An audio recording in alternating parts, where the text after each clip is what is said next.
भाँच्नलाई त्यसैमा फेरि हावाले उडाएर सिस्टममा दाहिने हातले समात्ने हो, बट लेफ्टीहरू पनि छ हो। लेफ्टीले समात्ने, राइटले समात्ने है। फेरि लेफ्टीले चाहिँ फेरि यस्तो अप्ठ्यारो हुन्छ नि त, यसरी अप्ठ्यारो हुन्छ नि त। अब हजुरले यसरी नै समात्ने, तर यो टाइगरलाई चाहिँ अहिले प्रेस गर्ने होइन है। यो यसको सिस्टम के हो भने, यो चाहिँ हाम्रो जस्तै एउटा पेन आउँछ नि, यसरी माथि किटिक्क बनाउने, सेम त्यही सिस्टम छ हेर्नु। यसमा स्प्रिङ छ, यो प्रेस गर्दाखेरि यो टाइगर प्रेस गऱ्यो भने अनि यो स्प्रिङले नाइट्रोजनलाई प्रेस गर्छ। अब यसको लक खोल्नु हजुरले, लक खोल्नु, समातेर तान्नु अहिले त्यति तानिहाल्नु न। यो विपदको बेलामा त्यस्तो धेरै ढिलो गर्नु।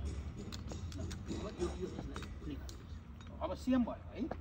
अब तपाईँ अब फेरि कसरी भन्दाखेरि गर्नु है, यसलाई प्रयोग गर्दाखेरि तरकारीमा पानी राखेको जस्तो तरिकाले होइन, झाडु लागेको हिसाबले हामीले हान्नुपर्छ है। बेसमा तपाईँले हान्दाखेरि यहाँ यसमा हान्नु पर्यो है।